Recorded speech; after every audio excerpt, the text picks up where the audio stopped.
Hello, hello, hello, and welcome back to the studio with the Red Company podcast. I'm your host, Dane Hennon. To my right, Levi Gates. Oh, hey, Dane.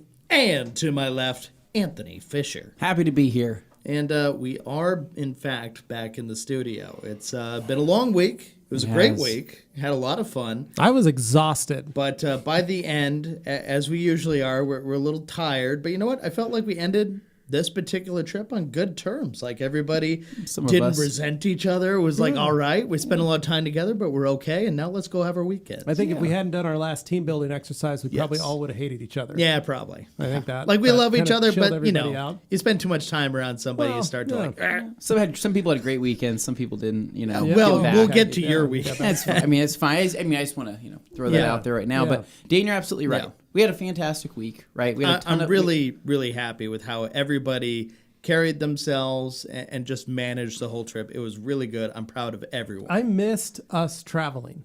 I know. Like, it was three weird. of us were hanging out on our beds that one of those nights, like Tuesday night, when Dane came over to hang out, and I was like, I missed this. Yeah, the three of us hanging out.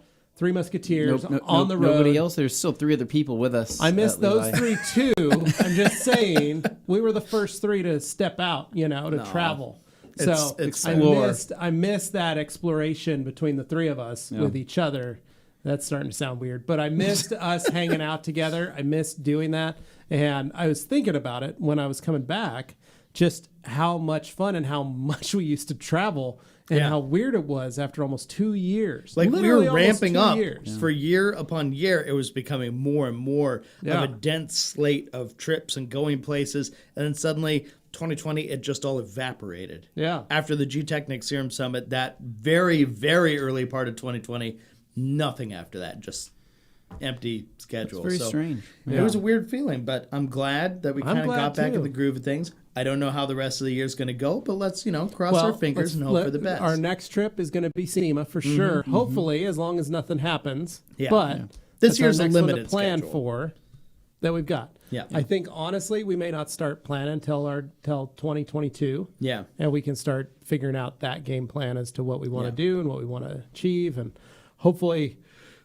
everything gets back. Yeah, well, and we'll have things like TRC here at the actual studios we'll be able to do. But as far as getting out, though, it did feel good to just be somewhere else for a while. That was the first time I've been on a plane since, pre-March 2020. So, yeah, all of us. Yeah, that was definitely interesting. And the flight back was less than great for me, but we'll get into all that. It was a bouncy flight. Yeah. It was a very bouncy flight. We'll get into that here. Let's go ahead and housekeeping. Let's go do a little bit of housekeeping, right? So we're back here at TRC, right? We were gone all of last week. We're catching up on emails. We're catching up on, all of our social media stuff and whatnot.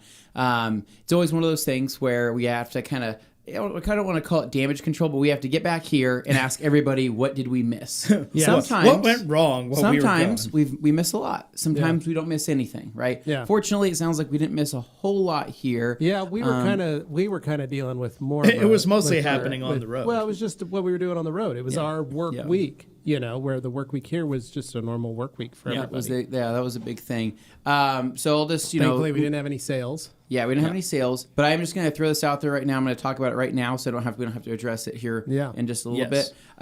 So most of you probably saw, something exciting and new last week. I'm assuming, right? A lot of people have been messaging us about it. Saw and if anybody asks later in the stream, just refer them to this part of the stream. Yeah. So people saw something new and exciting, right? Some Socrates shirt that I got on. That's what it is. Wasn't that? Oh, no, that's great, but this is probably more important right now. So, right there. There's Ricky Clone coming in there and says, quick blur the mystery bottle next to Levi in the thumbnail, right? The mystery bottle. What is the mystery bottle? Okay, so we're going to talk about this product. We are not right now, but we're going to talk about it very, very soon. Okay. Yes. Basically, last week it was just a combination of kind of it was a not official release, but it was basically putting it to the biggest test that we have been waiting to put this that's what it particular was. chemical product to. Right? Yeah. We've been Because you guys know we're always testing. Yeah, stuff. we've been looking forward to this this week, these few days for over 6 months, right? Yeah. And we've been working very closely with the PNS on a lot of the testing fronts, and we were working on this product for a while. Very long time, and we wanted it to be awesome. We wanted it to be super cool. And so while this last week was meant to be a lot of the media collection week, is what we kind of call that, it wasn't meant to be the official launch, but it was meant to be somewhere where we could get tons of photos, tons of videos, tons of things like that in order to help us with marketing purposes in the future with video content, B-roll, things like that. So you guys are going to find out a lot more about it very soon. We are going to have this product very, very soon. Slight shipping delays, things like that going on just outside of our control has kind of left us. We want it. Well, there's like labels. Like there's things that there's just a lot of stuff. A lot of things like that. You guys got to remember when there's a product launch, there's a lot of stuff that happens. Yeah. So sprayers, bottles, labels, product, everything's got to fit. Shipping, heat seals, all sorts of stuff. There's a lot of things going on, and so it's it's literally just a waiting game, and it's just a patience thing. And just last week just happened to be the week where the opportunity came for all the media content. So I'm sure you guys are going to find out a lot more about what I'm talking about here very soon. A lot of assumptions being made out there. Well, no, and to be fair, PNS has a email system that they send out to all the distributors to let them know product. Let them know, hey, we're launching a new product. We're going to have a new product ready. They usually send it out 2 weeks before it's available, 2 to 3 weeks before it's available. Yeah. Mm-hmm. That way, the companies can distributors can put in their orders, and then they have time to fulfill it before the launch time, whenever that is. So sometimes people release a photo of a product that maybe they weren't ready to. But some of it's pre-order stuff, so some of it may not even be in people's hands. There is a few instances where I know some people have gotten a hold of it somehow, some way, somehow. Well, I know that some of the local California distributors were able to go into PNS and get some product on Friday. That was it's ready. Available, pick up a box because they were local to the building. But for everybody else, we got to wait for shipping. Well, you got to think it's got to go across the country in some instances. So anyways, more to come on that. It is exciting. We are really looking forward to it. It's the next best thing since sliced bread, right? It was fun. It's a good product. We got a lot of good testing in. I can tell you that. It's some of the best testing you could ever ask for. It's further than testing. Some of the best results you could ask for, and some of the best cars you could ask for. Perfectly set up for that event and that week, really. So we enjoyed it. Stay tuned. Probably have more information next week. Give you guys a timeline, but just for reference, we are going to be one of the main distributors, and we're also going to be one of the main distributor on Amazon as well. Yeah. And so I know you guys are chomping at the bit. But other housekeeping besides that, though, we're back home. We're not going anywhere for a while. We are not going to be attending the Mobile Tech Expo in Las Vegas. No, we had planned on it. Yeah. Anthony and I were going to do a quick 2-day trip just down and back, walk around Glad Hand, because we are still technically sponsoring Education Day at the Mobile Tech Expo in Vegas. Yeah. But we started looking at the numbers, and with SEMA coming up, and that was kind of the reason we thought, well, we won't do a booth. We'll just come down and we'll Anthony and I will walk around and say hi. Then we started thinking, God, that's still a ton of money. And, we're trying to budget everything that we can accordingly, because SEMA is such a huge expenditure. SEMA's like the most expensive. And honestly, there's nothing wrong. If you guys can make it down to Mobile Tech Expo, check it out. I will say it's better if you wait till January and go to the one in Orlando, because the hard part, two, that's the best one. I think the hard part for this one is because SEMA is so important this year. People prioritize. This is very close to SEMA. Yeah. And I know there's not a lot of companies that can attend. Sure. They want to, but they can't because of that, because they're putting the money towards that. And so if you're in the area and you can go to it. We got a lot of friends that are going to be there. We got a lot of folks that are going to be working the IDA booth, that are going to be, they'll be at the PNS booth. It's just, we're not going to be there because we've got to go to SEMA, and we want to make sure that we put on a good show this year. And and it's just one of those other things too, where we got I guess the less we travel, the less we risk of anybody potentially getting sick, anything like that, right? So we'd rather save it for something that really, that one really little kerfuffle impact there causes a ripple effect that then affects everything, and suddenly you have way bigger issues. And that's the other thing is just trying to figure out. We went to Monterey. Choose your battles. Well, we went to Monterey. We had our masks. We're all vaccinated, and we did our stuff as best we could. We all had hand sanitizer. We had wipes. We were trying to make sure that we were all staying as clean as possible for everything. And we had some dude wipes. A lot of dude wipes. And but this gives us enough time. God forbid anything does happen.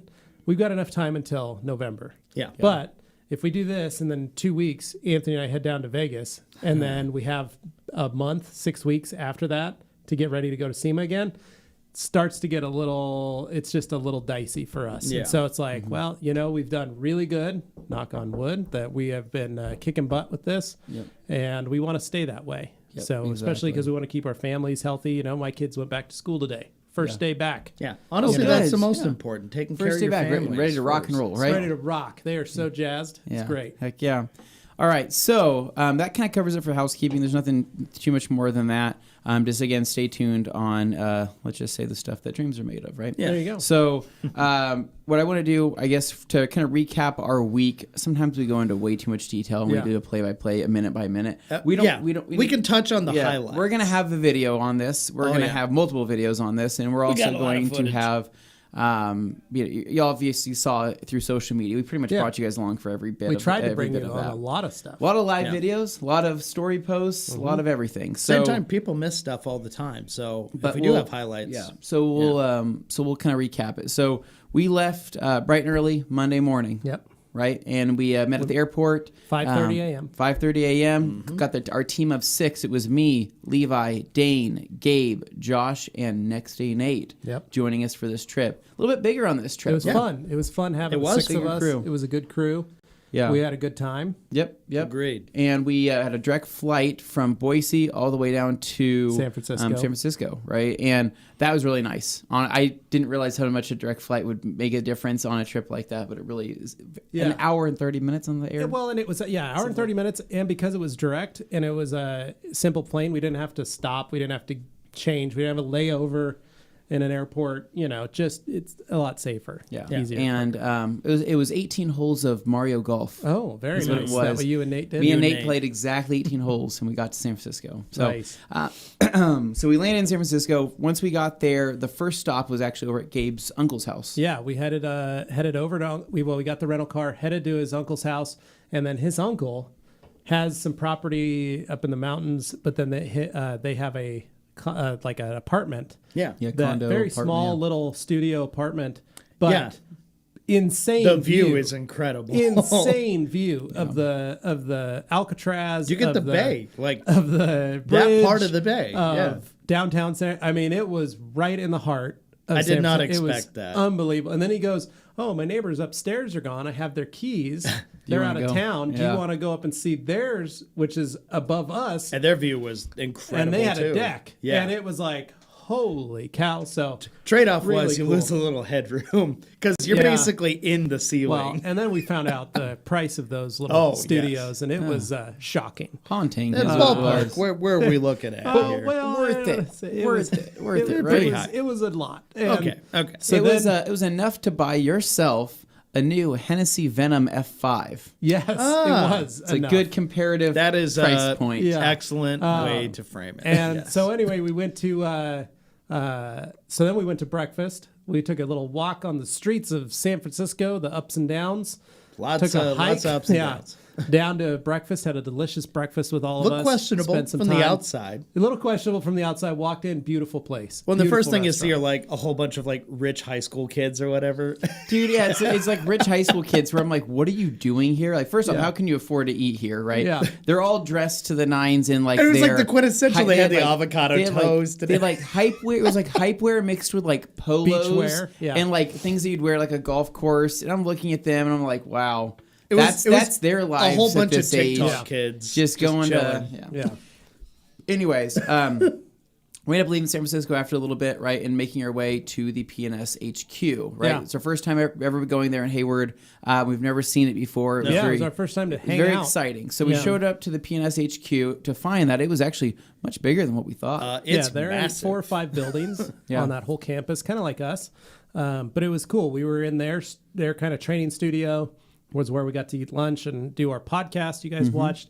And then Bob took us on a tour. Afterwards, we got to go on a tour with Bob. He showed us all around the whole space, showed us how, basically from start to finish, how the products are made. Yeah. Showed us how the sausage is made. We saw Rags to Riches being bottled. Yeah, which they was were cool. bottling Yeah, that Rags was to Riches super there. cool Yeah. to see that. So it was really neat to just follow that whole process all the way through and see what we needed to get. And that was cool. Then packed up.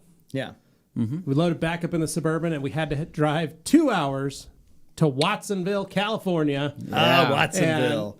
What's the most we remarkable thing about Watsonville, guys? Well, we took Highway 17, which was incredibly windy but beautiful mountain pass. I love that. That was a fun really drive. neat. But some of us were getting a little car sick on it. Some of us were trying, Not me. trying to be a good I mean, driver. I was listening to music, enjoying the go views. very nice. Gabe was over there kind of sleeping. Josh was just looking out the window. Yeah. And then, Nate was in the third seat just vibing next to all the luggage. He was enjoying himself back there. Yeah. He had himself a little nest. I got us there safely. Drove like a Californian. Then, because while when we you're were in driving Roman, you down, do as a Roman too. I go, "Oh, Anthony, there's that haunted house from last time." Yes, And that's Anthony the most goes, remarkable thing "Oh in my gosh, Watsonville. that's so that scary." house is And then I go, terrifying. "Oh no, that's our hotel. It's right behind it." No. See, the house is a bed and breakfast. No, It is a football throw away from It's the. like- it looks like the house in the 90s like an American- Casper the Friendly It's like Ghost an movie. American Horror Stories house, Like that, or like an Addams Family house, or like the Munsters, or like any of those kinds Yeah. of like dilapidated Haunting. mansions. Haunting. Yeah. And it's all that dead gray wood. I think I want to say I have a picture I of want to it. say, do you have a picture? You can maybe send it. Even to, if it's not haunted, looking at it is haunting. it is haunting, yeah. So the hotel there in Watsonville. So what to say about Watsonville, California? Not a lot. Middle of nowhere. It's an agricultural town. It's an agricultural town, but like it's got some what seemed like good areas, what seemed like bad areas. California's so strange, man. And that's I'm saying this as a previous Californian when I was, Well, a lot of 15 people years old. just assume it's one way when actually, if you travel a decent distance, it becomes many different you see places so in terms many- of the climate, in terms of the atmosphere, in terms of all that atmosphere, stuff. the way everything looks, and, Yeah. the people. It's very strange. It's just if you're not really happy where you are, maybe drive like 40 minutes in one direction, and you'll kind of appear And suddenly in a, you're in a very different tropical kind of environment. Whereas if you travel somewhere else, you're in the desert.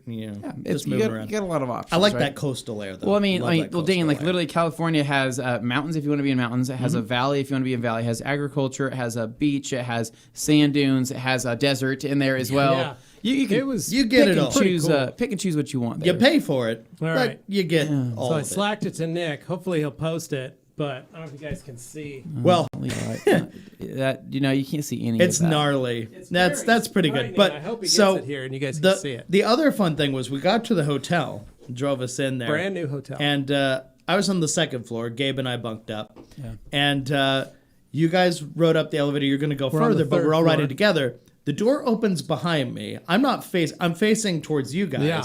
Door opens behind me, and all of a sudden you guys go, ah! Beautiful, scary. And so shot. I turned around and immediately like, what? And then I Picture. look, and it's a picture of that damn house on Yeah. the wall on In the the- second in the floor. beautiful of this hotel. freaking Hampton Inn, was Yeah, it? it's like Hampton Inn. So It's just right there, and it's just, hello. that's the picture I sent. Was that picture did of that you? picture? Okay, So, okay, of that. there it Yeah. is. Yeah. yeah. So that's what it looked like. it's cool, Yeah. but creepy. That's the Pretty picture haunting. outside the. That the- picture makes the- it look more beautiful than it is. In person, no. it is much creepier. It's not white. It's gray. It's- It is the whole thing gray is and brown, very and it gray. is. It looks No, scary. so Nestor Reyes says, "Hey, don't be careful, Anthony. Don't let my friends and family hear you say anything bad about Watsonville." So I'm not saying anything bad about It was just- Watsonville. it was this very was. empty. I'm just telling you based off of my perception, lot right? of farmland. My perception was a lot of farmland, a haunted house, right? Yeah. A new hotel, And then I had to go to Ross because I forgot some clothing items. So I went to Ross at 10:30 at night. Target and Ross, right? And I had to deal with the people of Target and Ross at 10:30 at night. Of about 80 to 100 people. That line was insane. So that's my perception of that place. And I know nothing else more than that. Yeah. So I wouldn't say it was a great experience. I wouldn't say it was a bad experience. It was just much different. I will say than Watsonville, the agricultural nature of it mixed with like the differences in terrain and stuff reminded me a lot of actually Sequim, Washington, like in places, but slightly different climate, but still very similar because you have a coastal kind of atmosphere. So I'll say I liked Sequim. I enjoyed it. Well, you're from there. That's why you like it. So anyway, we got to the hotel. That was great. That first night, what did we end up doing? Well, there's a brand new AM/PM next door, gas station convenience store. That was store. the big relief. Let's just say Levi was very excited to get fountain drinks of Diet Pepsi. Mr. All gas 5 station days. convenience store guy here gosh, loved it because it was right there. Delightful. Okay, well, because the next nearest store was like besides the small. So we went and got food that night. What did we eat? Had to go. We went and grabbed dinner. Basically, PNS paid for dinner, so they said, "Hey, we're going to take you guys out to dinner." Keith found a place called the Hangar. It's like an aviation themed bar. It's like cool. Mule plus beer. Yeah, it was like Mule beer or something, or Beer Mule. Yeah. Anyway, we showed up there, got some food, had some delicious. That's Sid. That's definitely Sid or Kyle. I heard your story about your time at the laundromat. That sounds harrowing. Yeah. Well, did it sound about my same experience at Ross? Yes. Probably about my same experience at the Watsonville. Well, there was like a truck show going on in the parking lot. Yeah, at 10:30 at night. So that was cool. So strange. Went to dinner. Had a great dinner. It was a fun place. Lots of things for everyone to do. Then headed back to the hotel. Went to bed. Next morning, we all got up, got together, hopped in the vans in the Suburban, and headed to the Jet Center, the Monterey Jet Center. That was going to be our primary setup work day. Showed up, few cars, couple cars that Gordon had set out. We went to the gate. Dan Gurney's GT40. Yes. That $4 million Jaguar convertible. That was a C-Type. That was a race car. C-Type. Yeah. I mean, those two right there, Classic $9 million. Mm-hmm. Absolutely insane. Couple Ferraris.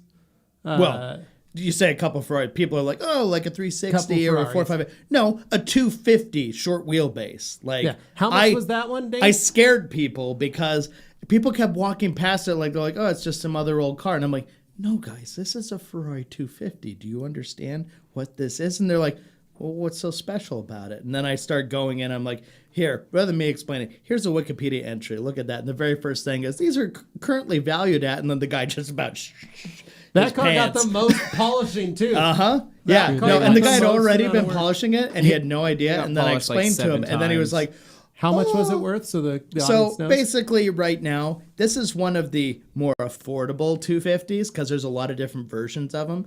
This one sits in the $8 to $10 million range, but they go as high as 40, 50, 60 plus. Yeah. So we had a $10 million car. We had along those lines. 2 other cars worth almost $5 million each. Yeah. So we had 20 million, like absolutely insane to have almost 20 million in just 3 cars sitting there. Plus we had 3 other cars that we got to work on to get ready. So really cool, fun. I mean, it was a neat setup this year. A lot lighter. You know, they were faster because they got a lot of stuff set up. They have more planes, less cars. More planes and less cars. Because the cars, like a lot of the planes, they kind of have that stuff more worked out in advance. Like it's easier to work with the people at the planes, because I imagine while it is highly regulated, there's fewer avenues you got to go through. With the cars, it's more like individual owners can be finicky and can be tougher to manage. Yeah. So getting the cars I could see that being more difficult than the planes. Yeah. But the stuff he gets is incredible. Like the things that show up at that show are always amazing. So let's keep moving. We have a long 5 days left to cover. So that was Tuesday. Then Tuesday night. Yep, Tuesday night we actually went to the same place again because it held all of us. There's 24 of us. Yeah, and it was good. I mean, the beers were good, things like that. We also got to play a little bit of ping pong. Me and Dane got to throw down on the ping pong table. Oh yeah, right. Really show everybody who's boss. Yeah, we're not very good at it, but we had fun, and that's what matters. It's all that matters. And then went to bed, right? Because those first couple nights we actually got to sleep. Yeah. Pretty good sleep, kind of chill. Well, and it was Chris Woolman's birthday, and they got him a cake that that ridiculous cake Keith got. Yeah, it was giving everybody diabetes. That was a Kit Kat cake with M&Ms on top. Insane. Oh, I thought you said something else. So moving on, but it was the Wednesday, right? So that was the next day of the Monterey Jet Center. That was our big day, the long day. Yeah, the big day that has a combination of detailing cars, wiping things down, and then going into the party. So the first half of the day, I spent getting a lot of photos, media content. So me and Nate, our kind of goal is to go around, get as much photos as we can of like me, working or wiping things down, getting towel shots, just good setting shots. Yeah. I think you were going around, Dane, and getting just kind of collecting stuff for maybe like a video series. Yeah, basically what I was trying to do was capture like interviews with people while they're working on the cars and stuff like that. Just getting moments. I found that mic setup that's new that we were using this year to work pretty well, and you used it. So you were pulling in people from the Detail Mafia, right, as well as some of the PNS team, and just asking questions. I jumped in there as well to kind of carry things along through the video. It builds a narrative that we can use Gabe later. got a lot of B-roll. We have a new fancy camera we brought down there. That Sony FX3 is. Very beautiful. It makes very beautiful videos. And then Levi, you were out venturing around, wiping things down as well, being a hand model, and just kind of keep staying in tune with everybody, right? Yeah. Yeah. And then Josh Joined the Detail Mafia while we were down there. Basically, he became a Detail Mafia member. A Mafia member. I mean, surprised he didn't have his bracelet when he's got the gung ho spirit. He was in it. He was doing it, and he didn't let anything hold him back. I'm not ashamed to say that Josh did most of the actual detailing out of all of us, and he would do it again. He wouldn't hesitate. His back must be hurting this week because he carried us all, and we're like, Josh, you're gonna have to make us all look good. And I laughed we're all because doing so many other originally things. we set it up that I wanted you four to be able to go out, get all your videos, get everything that we needed to do, so we could get as much media as possible, because that was the one thing that we lacked 2 years ago. So I was adamant that, hey, this is what needs to get done. And that Josh and I will be the ones to wipe stuff down. We'll be the ones to work on stuff. Well, Josh was the one to work on stuff. At one point, I was walking around with buckets with product, and I walk up to a car, and they're like, all these are already done. And I'm like, so I'd walk across the parking lot to another set of cars, and they're like, all these are done. And I'm like, so then I'd walk up, and I'd see Nate and Anthony, and they're like, hey, let's change it out. We need a hand model. So I'd do some hand modeling, spraying, towels, and then I'd stop, put my bucket. All right, I'm going to go find another couple cars to wipe down, walk over. Hey, all these are done. Oh, my gosh. You look up and you just see Josh Scooby-Doo running from one to the next to the next to the next. Look, and there's Bob and Rennie hanging out. And so I walk over, and they're like, how's everything going? I'm like, great. And then we get into a discussion, and the next thing I know, like 2 hours have passed. And I'm still standing there with my buckets, and I go, well, I think we're done. Like, I guess that's the end of the day. So I felt bad because you gave your elbow a break at least. I did. My elbows weren't bad. But Josh's are a little more functional right now, so hey, let him have it. But hey, he did it. So he did. So going from there, right? So a lot of the cars were wiped down. Everything looked great. The PNS crew absolutely killed it.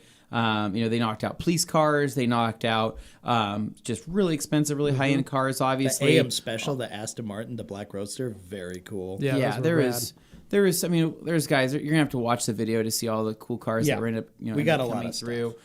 Super car. Yeah, there's a super car.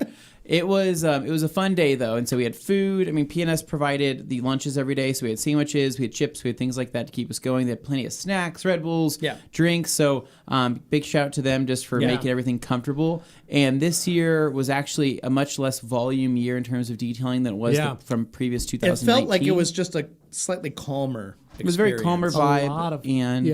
And it was just different this time, and it was good. Everybody was very relaxed. That's not a complaint at all. That's actually. And I think it's a combination of probably the crew that was there. I think it was a combination of maybe the cars, the people, and all of that. And so, Gordon actually had a little bit more time to give us interviews. I was just like, Gordon was great. We should shout out Gordon and do that. And so Gordon's awesome, man. He's just what I loved about Gordon. He's so accommodating to just the fact that, I mean, like... He knew each one of us by name. It doesn't matter if you're the little guy. He'll make you feel special. So, And, I mean, he always has a chance to talk, even when he's at his busiest. I mean, and he'll say, hey, I got to get going. He's really nice and polite about how he does things. But one really cool thing, right? So before the show started...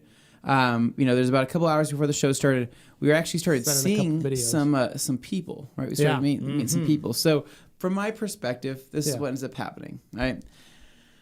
I'm walking down from the hangar. We're grabbing some more buckets with some towels and some products because me and Nate are going to go out to a new corner of the area that just had some new people or new cars coming in. Yeah. I'm walking out. Levi's right there, and we're walking by, and there's this guy there, and Bob's walking by, and Bob says, "Oh, hey, let me introduce you guys, right?" Yeah. And so he says, "Hey, let me introduce you." Blah blah blah. I didn't hear his name. Yeah. I didn't hear his name. I didn't pick up on that. The thing was that you said that about this guy, but it wasn't Bob that introduced us. It was Gordon. Oh, Gordon. Yeah, sorry. Gordon introduced. Yeah, so Gordon introduced us. You're right. Yeah. Gordon introduced us, and then Bob came up moments later with a box of paint gloss, right? Yeah, with just paint gloss. Nate has a bucket of towels in his hand. I'm standing there with another bucket, and then Levi was there. So I didn't hear Gordon talking to this introduce this gentleman, yeah. right? But all I know is that I shook his hand, and I said, "My name's Anthony." And he looked at me and says, "Anthony." He says, "Nate." He says, "Levi." He says all of our names. I'm so sorry I missed this part. Kind of like, I don't know who this guy is, but, you know. Meanwhile, I'm holding a $50 that fell out of his pocket. I picked it up. I said, "Oh, you dropped this." He had his phone. He was trying to make he's like, "Hold on, I got one of my guys calling me." And so I'm standing there, and this is right after he said hello to all of us because he pulled his phone out, dropped this coin. Mm-hmm. I pick it up. He gets off the phone, and Gordon goes, "So anyway, these are the guys I talked to you about. These are the guys you need to get in touch with." And he goes, "Do you have a card?" And I said, "I don't. Let me go look for it. I've got one. Let me grab it for you." But you dropped this. You dropped this when you pulled your phone out. And he goes, oh, thanks. Yeah, did you see that? That's my birth year. It's a 1946 $50, which means it's still silver. Yeah. No. Which means it's worth $30. Yeah. Yeah. It's a 50-cent piece. It's worth $30. You look a little closer. He says, "That's and a it's lucky worn." coin. Yeah. And he goes, "That's my lucky charm. Keep that in my pocket." Yeah, don't and let him I'm lose like, it. "Well, then you need to have this." Yeah. And I hand it to him. Anthony goes, "Oh, here's a couple of our towels." Yeah, Nate, Bob goes, "Hey, man, how are you doing? Here's some paint gloss." He's like, "Oh, thanks." So he's got all this stuff in his arms, and he's I like, go get my card, come back over and hand it to him, and he's just like talking about, I got a couple cars, wiping them down. "Hey, Gordon, where's my plane at?" Gordon goes, "I don't know. It's somewhere around here." He's like, "All right, well, I just wanted to know." So we're hanging out with a little gentleman, has his name on his shirt. Little business. It says business. Yeah, I didn't read any of that. Mr. Reggie Jackson of the New York Yankees. Wow. One of the greatest ball players of all time. Jackson. Yeah. Reggie Jackson. Hanging out with him. And he is apparently, according to Gordon and himself, fallen in love with detailing. It's how he relaxes. He finds it very therapeutic. Oh, cool. He's got about 60 cars. He likes wiping them down. He's got a Rupes polisher. He's got tons of PNS products. He's got like, and he's like, "I love PNS," and he starts feeling our towels, and he goes, "Wow, I really like these towels." And he says, "I got some that feel similar," right? He's like, "But I never use them." And I look at him, I say, "Why? Because you think they're too nice to use?" And he goes, "That's right. That's exactly it." And I said, I'm thinking to myself, "Sir," I'm like, "Sir, I mean, we can fix that problem immediately. If you have enough of them, they will, you'll have plenty of inventory, right?"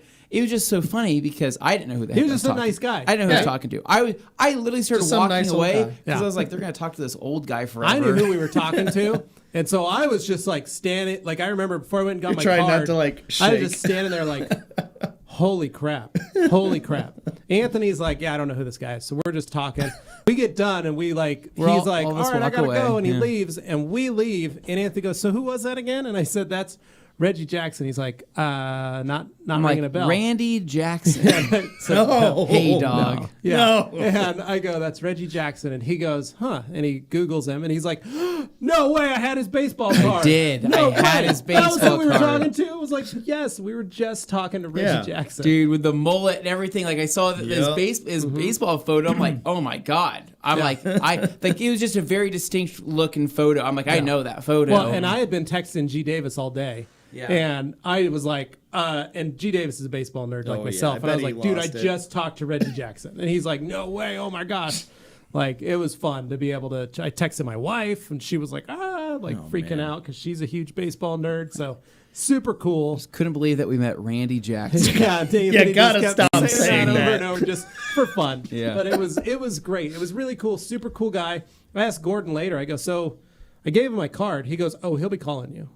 I said, oh, well, all right. Yeah, and then G. Davis, Reggie almost killed Queen Elizabeth in the 80s, if you remember the Naked So Gun he just get a movies. hold of you, and we need to send him some towels, and then Yeah. you just need to be hopefully his go-to for detailing questions. We go, we need to bring, here's what we do. We bring us, Yeah. and we call up G. Davis as our ringer. Let's just go Bring detail in- Reggie's cars. Let's Bring go in G detail and go, them. hey, so we've got a guy, he's over here, Yeah. and us, all four of us need to fly in on your jet, or at least get to your thing, and then we'll work on your cars for you. That's what we need to do. Wow. So, Dude, it was pretty surreal. amazing. It was pretty crazy. So, anyways, not long after that, we had to start getting ready for the party. Yeah. Started getting pretty crazy. Basically, we were at the car and we were all grabbing our stuff to get ready. Levi was applying, antiperspirant powder in the worst timing possible as families were driving by in their I didn't vehicles. know they were driving by until I was getting prepared to powder up. All I'm saying is that Lotriman foot spray did work. So everybody had like their own powder packaging and like their powder we had our solution pack. powder You gotta solution remember. package. You gotta remember, guys. Like we are staying there the entire time We were that there day, from we are from expected. 8 a.m. till midnight. We are almost. expected to go So, to a fancy, but like kind of cut loose, but fancy party. Yeah. With many, high net worth individuals. We couldn't where smell like we've you been on probably the don't tarmac want to all be day. the smelly guy. Yeah. So you gotta make sure I was the you smelly do guy everything last you can. year, and I said I'll never be the smelly guy. No. Last year, I what I did, packed a pair of jeans that hadn't fully dried. Oh, that's right. They were So damp. That's right. They were You all smelled damp, like so they mildew. said like this mildew smell to them for that trip, and Yep. it was haunting. So anyway, I didn't want to be that way. So we had to start Lotriman, we had to start getting ready. Right Burberry this year, scent, we and- had no bathroom to get We had changed no in. bathroom to We had get no changed porta in. potties to go that are No big back enough. wall. So we got dressed in the upstairs of The a loft. hangar, a loft that was completely open and visual. Yeah. Oh, very open. But And- that's where I had been unloading footage. Gabe and I had set up a little table up there, and we were unloading footage on the laptops. Then we look over, next thing you know, it's just a bunch of people just like, anyway. Dude, we're just dropping just trowel around. changing. Guys, we're just dropping trowel. We were taking our Well, shirts then we off. had our dude wipes, so we were wiping ourselves down with baby wipes, in the basically. shower with baby wipes, and yeah, All of it us was had to just do it. guys. And it was just the thing is, this hangar is so active. There is people coming in that are doing all of the food, all of the appetizers, A lot of the event coordinators. event planners, walking event around. coordinators, a lot of girls walking in and out of there. Yeah. And so it was So you're just like, sorry. The fact that you have all these dudes stripped down upstairs, it's just kind of like, dang it. Well, and then there's Mike. Yeah. and Mike, then who had his uniform. Yeah. We'll call it a uniform. Mike is a burly gentleman with a big beard. Big bushy beard. Very and big beard. he put on, just for fun, he put on his cowboy boots and It was like a pair of American set of overalls. American flag overalls, jorts. It's that he kind of a wore for onesie little bit, almost, but that was but it. like He wore that shorts. for just a little bit, took some pictures with folks in his cowboy hat. It was pretty funny. It was a lot. He kind of cut the ice, He so to did. speak, Yeah. break the ice a little So, bit. party starts, Yeah. right? Immediately we go out, take some photos. We go, everybody goes and grabs a glass of champagne, whatever they want to start the night off. Levi grabs a nice cold Diet Pepsi. Yeah, absolutely. Everybody grabs everything that they want.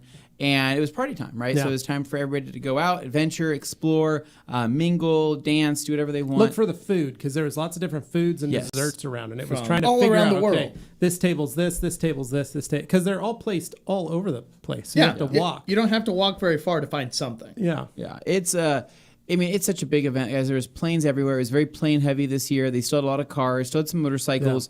I But sent Nick 2 videos, one of just like the daytime, right when the party started, kind of walking around. So hopefully he got that. Yeah. I slacked it to him, and then I sent another page. There we go. Yeah. This So- gives you kind of a sense, though. So this is the start of the party. They rev up the top fuel dragster.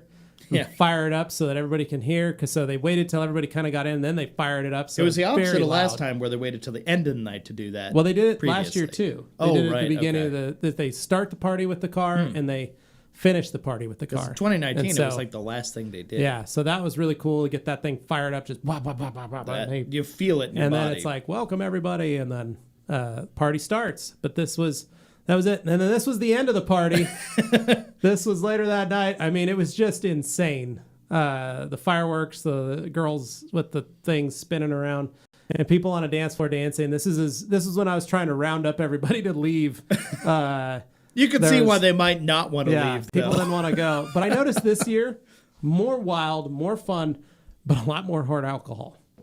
Did you notice that? I'll just say there was a lot and of the that addition around. of this dance floor and setup. So I think people were just ready to cut loose and dance and we were trying to keep our distance and be as safe as we could. And so we were like, I walked up and I was like, take this video and I got to go find my boys. Yeah, so, we had to. It's very hard because it was very tight quarters and a lot of that, and not a lot of people. Really, nobody was wearing masks. Yeah, fortunately, there were some, but it wasn't like a lot. No, so no. Based on that video there, I think that was like I didn't see one person, you're not seeing a bunch. But we like Levi's. To Levi's point, there was a lot of hard alcohol they had served, and it's free, so you can go up and get as much as you want. But Levi fell in love with this particular this beverage, right? Oh. And this girl was so nice. She was serving this beverage. What was that beverage called? I fell in love with the beverage? Dane. Oh, you said Levi. The long drink. It was basically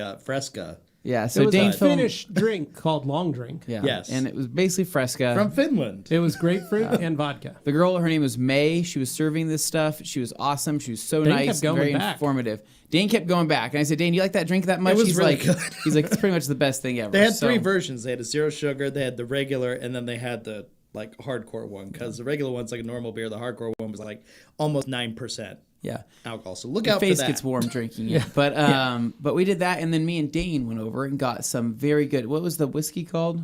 Suntory whiskey, right? Delicious. With ice that they brought in from Japan.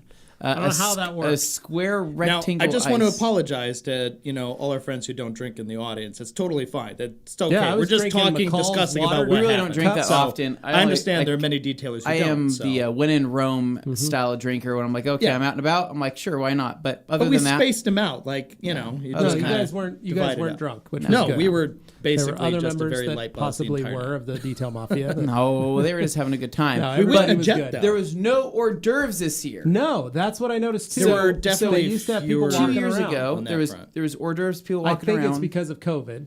Yeah, They didn't want to do that. They probably wanted makes to a lot more avoid sense. that. They wanted to avoid. So you had to walk up. The to servers thing, were wearing gloves too, and the like, servers all of had them are- masks and gloves, and so they were trying to make sure that So, everything was set Can you up. guys guess what my favorite food was there? What? The cream puffs? It had to be the paella. It was the paella. It always is the paella. They served this giant thing of paella. It was a bowl as big as this table. Dude, it's My so favorite? big. Secret sliders. Oh, secret sliders. Yeah. Well, let's tell that story here in a minute. We'll get but to that story. The other dish that I had, I called it Thanksgiving dinner. It was. So what it was It was. turkey and gravy, right? Like this small, very small amount, very, very, But you use fancy people words for it. So what was it called on their I little... don't know what it was called, Dane. What it was is it was turkey and gravy with arugula and then mashed potato balls. Like little fried balls of mashed Oh potato. my God, they were so good. And it tasted like a Thanksgiving feast, and it was amazing. But between that and the paella, it was pretty good. Now, end of the night, we start rounding everybody up, and right when we got back to the hangar, Levi says, "Hey, Anthony, what about those secret sliders?" You want to go get a secret slider? Because me and Kyle had gone and gotten some. Yeah. So as you walk out of the main entrance, right before the first exit, so there's 2 exits. So you kind of walk through, get your bag, your goodie bag, and then there's a little opening, and they were handing out sliders. Now, last year, we posted up at the slider stand and basically took it over. Right. So I think they didn't like that, and they wanted to fix it. Yeah. So Kyle and I walked up, got a couple sliders, walked back in, ate them. It's delicious. I tell Anthony, you want to go back? You want to go get a slider? Anthony's like, yes, please. We walk up. Anthony goes, is this where the secret sliders are? And the guy goes, yeah. Like No, he doesn't. He doesn't even say yeah. He just gives me that kind of like that, like that quick like comes nod. back out with 2 sliders. Yeah. And then hands us 2 sliders, and another person walks up behind them, and Anthony goes, yeah, I'll take that one too. We had 3 sliders. We're walking back. Delicious. It was So amazing. Then poor Gabe goes, oh, I need to get my slider. Almost walks all the way out and can't get back in. Yeah. He passed the secret slider port and missed it. So it was a bummer. So poor Gabe didn't get to enjoy a secret it, slider. man. But those were great. They're little cheeseburgers. It was amazing. So it's a good night. We ended up calling it good there. We went home. We basically packed everybody up, jumped in our Suburban, and jumped the Suburban because the next morning was going to be semi early. 7, 8 a.m. whatever it was. But back to the hotel, slept good. And then it was going to be the first day of the Quail event on Thursday, which is just the setup day, right, on Thursday. That was actually okay because we left at 9, so it gave us a little more time to, So chill. we slept in a little bit, ate breakfast there at the hotel, very good breakfast. Yeah, thanks to our friends at the Hampton Inn and the Yes. Hilton family of hotels. Yeah, just like our friends, home to suites. They didn't really know us though, which was weird. Yeah, you thought you'd kind of know a these. little far away from home. But so we ended up getting to the Quail too early. Yeah, we rode the buses this time. Rode the buses. Got there too early. They said, hey, none of the cars are even here. You guys got to go kill a couple hours of time. So what do we do? Well, we walked down to our favorite lunch spot, the Baja Cantina. Which is awesome. It's actually a very cool little place there in Monterey, in Carmel. And it's very automotive, race themed. They have some really cool vintage stuff on the walls. Neat signage, pictures, all kinds of stuff. Great food. We eat there 2 years ago. We ate there again this time. It's the hot spot for everybody rolling into the show. It's at the corner of like the entry road and a crossroad where people tend to drive a little faster. So you hear a lot of action. And it's next to a couple hotels. And with the a lot of hotels cars that too. a lot of the people who bring their cars for are staying at. So it is a very poppin' place. Yeah. So it was a perfect place. We got to sit, beautiful weather, got to hang out, have breakfast, lunch / because it was about 11 o'clock. Then we headed back after lunch to do our live Q&A that you guys all got to tune in for, which thank you guys for tuning in and watching us in that craziness that was the golf course. On the walk back, I saw Stradman in his 6x6 Jeep Gladiator with the friggin' Mopar setup and the purple and all that crap. It took me a second to like realize like, oh, that's okay. And I filmed it. I got it. But then his buddies and the R8s and stuff going by. So like there was stuff going on everywhere at all times. Yep. Love that guy. So moving on. So we went back, did our Q&A. Back did a Q&A. And then after that, packed up our buckets because it was starting to start going out there and checking things out. The hard part wasn't very many cars out there, and then many of the cars were covered. As soon as they parked them, they put a car cover over them. Or covered or whatever it was. So, but most of the detail mafia went out there, started knocking out cars. Me and Nate started cruising to go get picture opportunities, and we kind of plan out our route for the next morning is what we do. So we say, okay, so that's what's parking here. Where's our first stop? Which car are we doing first? What's the plan? Yeah. But overall, though, that was it wasn't a hard day at all. No, it was very light. It was very light. Yeah. And then after that, we went to RJ Burgers. RG's. RG's. RJ? Classic stuff. RG. I think it was RJ. RG No, for RG's. really good. Really That's good why burgers. they do I it. thought it was really good. No. So Close we enough. went to RG's, had dinner there. They kind of opened it up and said, hey, anybody in town want to come visit? So like Jimmy Buffett showed up of T1 Detailing. Sean Sepulveda showed up of Ape Detailing. Davey Patterson, Davey P showed up. He did. For a visit. The guys from Mothers showed up to hang out for a bit. So all in all, it was kind of fun just having all these folks there hanging out, talking. It's a bunch of places, basically get all the detailers together, have some burgers and chill out. Yeah, it was nice. So we did that and then headed back home. It was about 7:30 or so. It was like 7:30ish when we left, almost 8. Yeah. Got back to the hotel. Basically said, everybody meet outside. Vans are rolling at 4:45. Yeah. Tomorrow morning. That next morning is always the earliest. Friday, 4:45. We load up. We head to the Quail. Well, we had to pack up all of our stuff. We had to pack up all our stuff and check out of the hotel too. Yeah. So Yeah, we're so driving. all of our stuff the was Bird. packed up, and we had to get in our final outfit for the day. Yeah. Basically. And head to the Quail. Park the Suburban and everybody else's cars at the Starbucks. All of us pile back into the vans. Yeah. Because we only have 2 parking passes. Yep. Pull them in, park, and get ready. Get our buckets ready to go. And we're going to do the Quail. And we've got 4 hours or so, about 4 hours. It was about 6:30, I think, when we got there, started the morning, walked over, and then we had till about 9:30. So only a couple hours, really, a few hours to go wipe everything down and get them ready. It goes by pretty quick. And it went by fast. Delicious donuts and coffee. We got to wipe down Dane called me and goes, where are you? And I was with a few folks and we were wiping cars down. And he goes, Lotus needs assistants. They're good, ready to go live in 15 I'll minutes. allow on the Anthony press to conference. explain the context with which I So provided. me you and with my that call. crew start walking towards the Lotus booth. Anthony, take it away. Yeah. So what was going on that caused us to need to do that? This is what happened. The day before, right? The previous day of the Quail, me and Nate were walking around, right? And we walked by the McLaren, and then the Lotus people are there because they have their 2 Lotus cars out there. And I was just taking a photo of it. And that's when this girl named Camille says, hey, I wish I would have booked you guys for this year because, you know, things are so crazy. Would have loved to have you been able to wipe stuff down. And I was like, "Oh, you don't have to book us. People just put a little sticker in the car. Doing We can do it." And she goes, "No way, really?" She's like, "Could our cars get wiped down tomorrow? It's a big day for us." And I was like, "Yeah, absolutely." I'm like, "I can make sure somebody comes out your way, or I can come out myself and do it myself." I'm like, "But I'll make sure it gets done." She's like, "That'd be so awesome." So the next morning, me and Nate were walking around. We knew that Lotus was a stop for us because they were revealing the what? Well, first of all, they had the Amira. That's the blue car. Yep. That was their new standard model, replaces the Evora. Then they had the Via, which is the yellow one that was in that special paint scheme. That was silver the year we were there previously in 2019. Electric, right? And then the new car, the one that was the big reveal, was the Radford Type 62-2. Which was the thumbnail. Which was the thumbnail car, you see, the red one. That was actually a big deal online. People were kind of all into that. So I figured, I'll make it the thumbnail of the day to show, hey, we worked on that. So that was kind of fun. So next morning, walk back over because we knew we had to find them. Yeah. And I was looking for her and the other guy I was talking to Noah. the day before, right? Yeah. They weren't anywhere in there to be seen in the first couple hours. But finally, as I was making my way back, I see them and I say, "Oh, hey, I see the cars are covered. Did you guys already get the wipe down figured out?" And they're like, "No, we need you to wipe them down." And I'm like, "Oh, the cars are covered." They're like, "Yeah, because we have a press conference in 30 minutes. And I said, "Oh, really?" She's like, "Yeah, it's the reveal of this new car, of 2 new cars."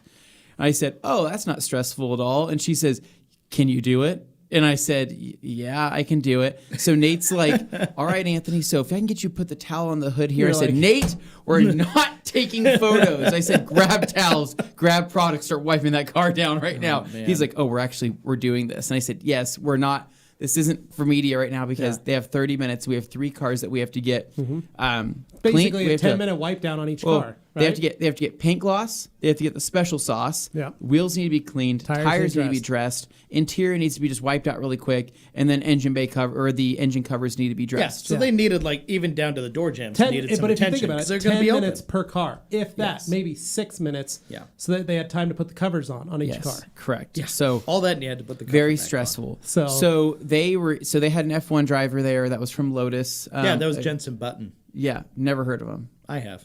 Really? Met him. Shook his hand. Really cool guy. He's like, "My name's Jensen." I'm like, "Nice to meet you. My name's Anthony." I'm like, "You have an accent?" "No, I'm American. Sorry." He was kind of like Jim White. Yeah. It's a really cool guy though. But so I wipe down. I take on the blue one, the Amira, right? And then Nate takes on the yellow one. And so we're starting wiping things down. Yellow one needed paint gloss with some show stuff on there, some type of show topper, I would call it. Okay. Amplifier. Yeah. Yikes. And so, and then the middle one needed pretty much just the special sauce. And so I saw Dane from a distance. I'm yelling at Dane. Film this. Well, I just come back from really closely examining a Jaguar XJ 220 childhood dream car, and also the Phantom. Well, there were a few things over there, but also the 935 Moby Dick Porsche race car. Very cool. Saw that as well. The modern interpretation of it. Anyway, I was coming back. I was riding a high of having seen a couple of childhood dream cars there, and suddenly I see Anthony over in the Lotus stage because I knew at some point you guys are going to be working on those, and I'm like, I bet they're probably over there by now. So I start walking over and I see Anthony kind of panicked, just trying to flag me over. I'm like, oh, so I have the microphone because I've been doing interview type stuff. I'm like, here's the microphone, Anthony. What would you like to tell the camera? He's like, no, slap it away. Slap it. Slap the thing. I'm like, No. get that thing out of my face. Get that corn out of my face. I need you to help on this stuff. It's like, you can film, but like, can you call Levi or somebody over? Like, I need help right now. Because that's when I was wiping out the door jams on the blue car. Yeah. And that's when... in addition to you guys working on the Lotus cars, the guy from the roof booth, the Porsches over there, had hovered around multiple times. Very nice guy, but he was clearly like concerned and panicked because it's like, could you please come do our cars too? Could you please come do our cars as well? We really appreciate it. We kind of need that because we have to present these as well. Please. Yeah. And he did that like 3 times, 4 times. And it's like, okay, somebody needs to help him too. Yeah. So you guys start walking over. So he called me. I got a crew. Well, and we basically. I was so glad you were able to come quickly. Divide and conquer. What's left? We need to get the red car done. Well, the red car wasn't needs all going to be done. It was just going to be the blue and yellow. Yeah. The red was still covered. And then Jensen came up to me and said, hey, it'd mean the world to me if you could knock out the red car too. Yeah. And I'm like, it's covered. He's like, well, then cover it. And then like everybody, it's because he had personal like stakes in that car. Because people in the Lotus booth though, they were kind of stressed because they had this conference coming up. It was there the were first fingerprints all over. First conference of the morning, and it was bunch of press stuff. It's the North American unveiling of that car. Like people had seen pictures online, but no one had actually seen it in person. So I said, yeah, go ahead, and that's when, thank God. So Doug was there. Doug came to my rescue on the blue car, knocked out half awesome, of it. by the way. Nate pretty much knocked out the whole yellow one by himself. Yep. Then the red one was a team effort of the rest of the crew from PNS. But anyways, it got done. Literally, as we're wiping up the last bit of spray off the ground. The floor. We're cleaning the floor. Bags they are putting on the covers. All right, that's it. And press, we literally press time. I grabbed all 3 buckets, walked over and set them down, and then they're like, okay, welcome, ladies and gentlemen. And I was like, holy cow, yeah, that you was fast. threaded the needle on They were that right one. there. That was cool, though. That was exciting, and you got to contribute to something that only ever happens once, so that was kind of neat. Yeah, So, it was neat. Rest of the morning, a lot of walking around, a lot of checking other things out. Delicious donuts. We finally got to, after about 10 o'clock, we got to go back to the cars, change, and then come back as guests, which is my favorite part. I wore a Dixon shirt, a nice Dixon button-up, because I wanted to look the part. I was wearing basketball shorts with that. So it was kind of a good business up top party. On the bottom. On the bottom. Yeah. Speed and comfort. Speed and comfort. I just had my Pepsi shirt on. That way people knew that I was a sponsored person walking around. I had my PNS shirt that they given us, so I was like, well, it was under my button-up. I'm just using that. Yeah. So walked around. I went live for 30 minutes. I did a whole live on Instagram. Which I would like to point out, the guys that I was with, because I was hanging around the Countach reveal, because that was a big thing. And when I was around there, I got pulled by Josh and Nate, who were like, okay, it's time to go. We got to go. And this is at like 10:40. Yeah. And I'm just like, the van. Oh, shoot. Okay, I thought it was 11, but okay, it must be an emergency. I don't want to be the last person here because that's my like phobia is, oh, don't be the last guy to show up because everybody looks at you and you just feel that, that anxiety. I don't want that. So I'm like, okay. So I go back to the vans. Next thing I realize, I'm the only person over there. I'm the only one sitting there. And I'd already given the keys back for the van. So... Thank you, a lot of G. people did, G. They were like, hey. It was mostly other detailers who were like, hey, you're the guy who won the truck. And I'm like, oh, no. But I got back there, and Nate and Josh decided to wander the parking lot and find what cool cars were in the parking lot near the vans because we just didn't want to leave the vans. Then I get a notification that the rag company is going live, and I'm like, hold up.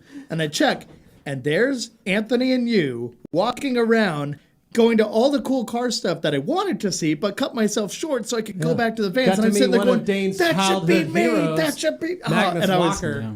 I was so bummed because I'm Levi seeing. He's walking around and like literally saying like, and I don't know what that is, but I'm sure Dane would know. And I'm like, I do. And I'm like pointing at the phone, trying to type in. I'm like, walk over here. Great. It was where's Dane so. At? Why is he not here with us? Oh, my brain wanted to explode. Next thing I realized, you're out there walking until probably 11:15 when we thought we were going to be like. No, we were leaving. back. I was back. Oh no. Anthony He was still walking man. at 11:15. It was still live. Dude, I could have kept going though. People loved it. People were loving the live, and it was great. But I was just like, it was so.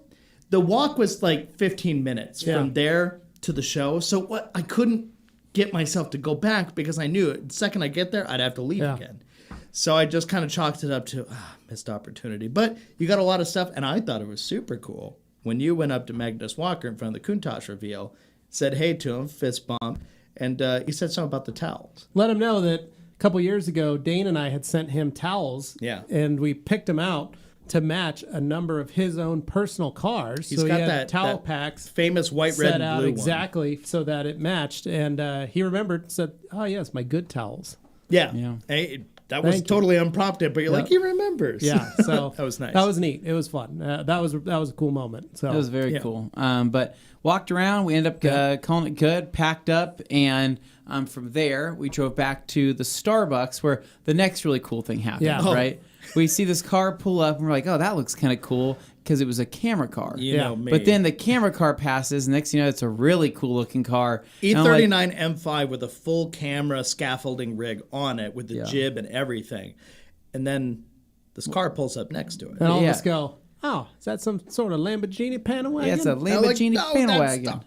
And like it says it has a Maserati logo. Dane, what is that? Yeah, well, and I looked up and I was like, oh my God, there's only one of those. That's the new Maserati, like, model. Like, I don't get excited by other Maseratis, but this one is meant to be basically taking like a Ferrari mid-engine type car and turning it into a Maserati, which before...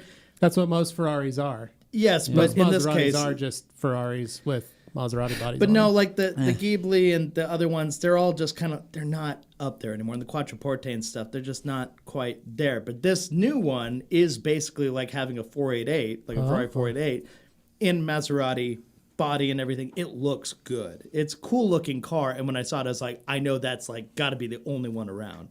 So I got really excited. Yeah, so Dane was like super excited about it. But at the same time, we were over there having a conversation with the folks. Well, at first you looked in the windshield and you're like, is that? Dane was not with us.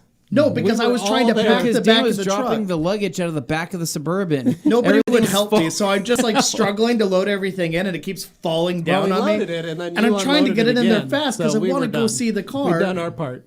And anyway, so we end up Ricardo, right, who's part of the Detail Mafia crew, super awesome guy, just literally made his way over. He's like, I'm just going to go talk to him. He's not shy at all. Josh walked right behind him, right? They went over there, introduced themselves to this nice girl. She got out of the Maserati. What was her name? Brienne, right? So she gets out and she's like, oh yeah, it's really cool. She starts walking. I said, what do you like about it? Like, what's your favorite part? And she starts talking to us. Next thing you know, she's like, what do you guys do? And we tell her what we do. We're a towel company. Here's some towels because she had this horrendous Kirkland towel in her hand. It was yellow, but it was brown. Yeah, it was ugly. It was a very dirty towel. Gave her towels. Gave her some special sauce. Yes. Right?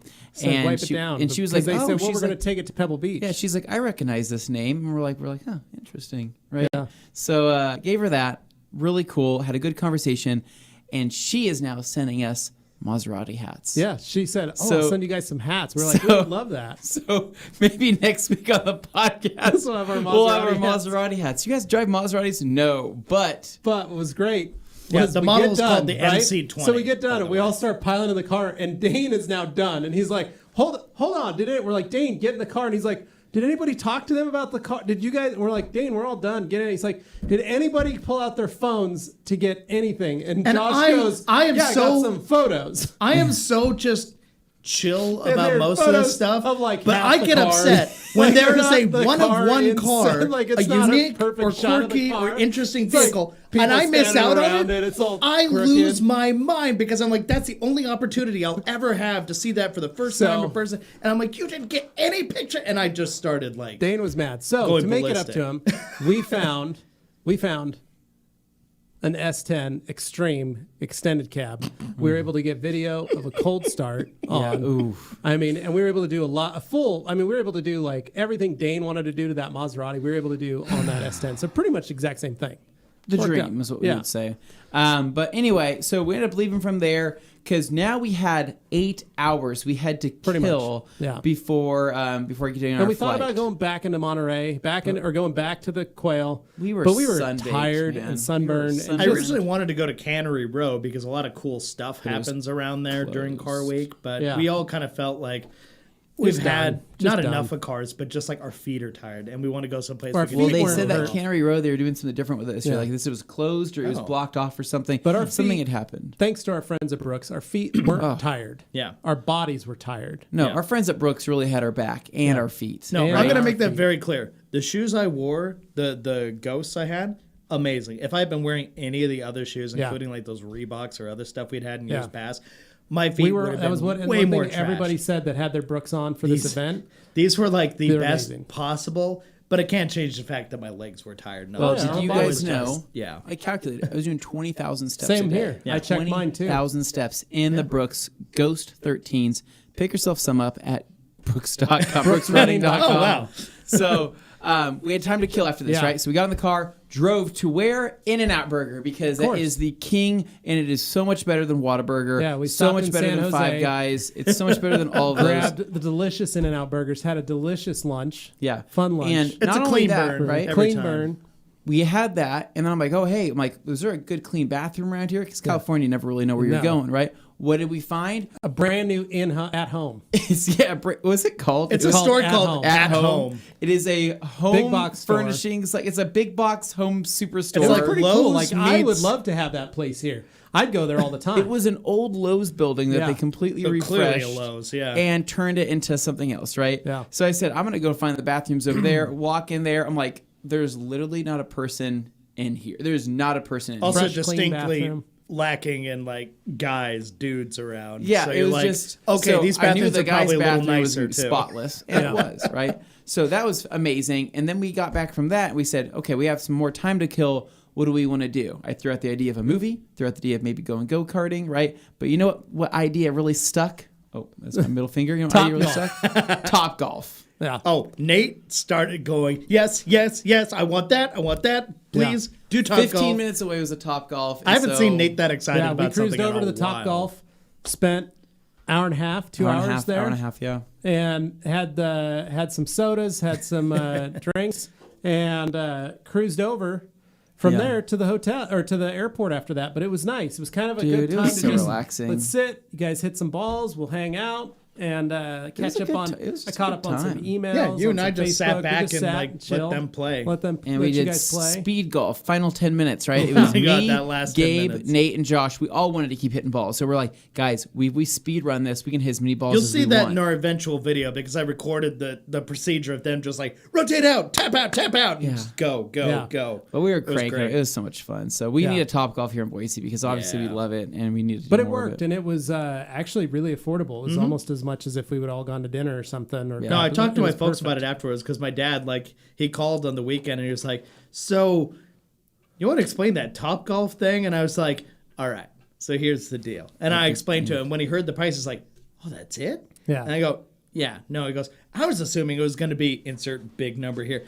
No, it was actually this. He goes, oh, I don't mind that at all. And I was Yeah. like, yeah, exactly. And I figured since, Well, our and- lunches and- and dinners were covered during the week. Yeah, like we literally didn't We barely pay for touched our breakfast, lunch, or budget. dinner for like 4 of those days. So really it was just the rental car Yeah. and then the, Hotel the hotel. and our incidental snacks and gas stops. But other than that, like we were really impressed. But So he thing was that very usually happy to happens support it all of it. Notoriously on our trips, the last day, our travel day, we're pretty much done with each other. Yeah, We're fine.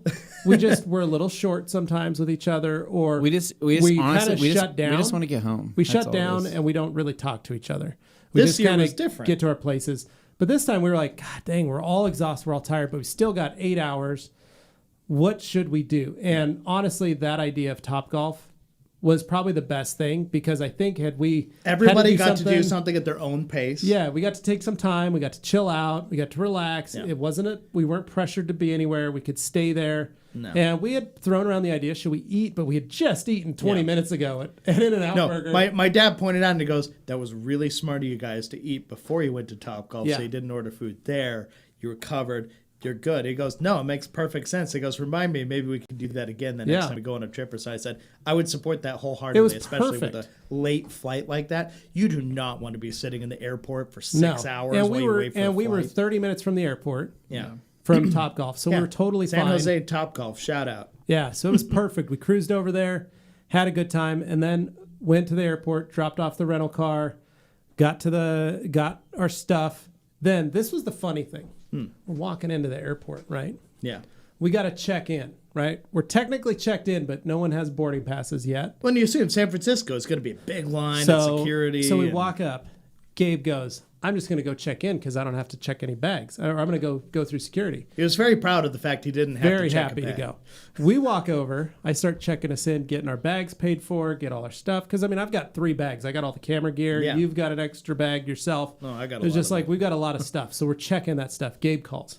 Yeah. Hey, can't get in because I don't have a boarding pass. Huh. And we're like, weird. I have it right here with me in my hand. Don't you have it on your phone? So it was funny because poor Gabe walked over, stood in line, got up to the front, didn't have a boarding pass, had to turn around, come back over to us, get his boarding pass, and then go through the line with everybody. So felt bad. He was Johnny on the spot, but didn't get to make it. Had to go through with the rest of us. But I actually made it through. Dane and I made it through security before Gabe actually made it through security. It took 5 minutes. Yeah. I was very so quick. happy. San Francisco Airport was pretty fast, especially that area we went to. So going from there, we went and got some food for dinner. We got some food just to kind of get us by. It was just another hour and a half or whatever it was. Jumped on the plane, had a good discussion, good talks. Everybody had a good time on the plane. Me and Nate golfed another 18 holes there. Nice. In Mario Golf. I watched Agent Carter. You watched Agent Carter. I know Gabe and Sid had a good talk for a while. Josh met a new friend. He did. He made a new friend. And it was fun. And then landed in Boise. We all got picked up, and that's where our weekend starts. That was it. Yeah. So next morning, what happened with you, Anthony? Do you want to go? I'll let Dane talk about his Okay. weekend. Dane woke up next morning. So we next got morning, home. It was midnight when we landed. I'll point out that flight home, I was doing all right before I set foot on the plane. But when I got on the plane, It was a bumpy flight. But for me, it wasn't the bumpiness. It was the heat. Just the feeling.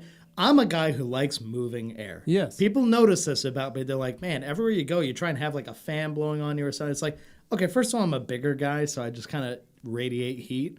But man, it is uncomfortable being on a plane. Well, you've been a lobster all week, and now you're wearing a mask. You're also sunburned. And you're wearing the mask. I'm sunburnt. All And that you're stuff. tired. Yeah. And I understand it. Like, I'm fully in support of, like, yeah, on a plane, I want to be wearing my mask. I would definitely prefer that.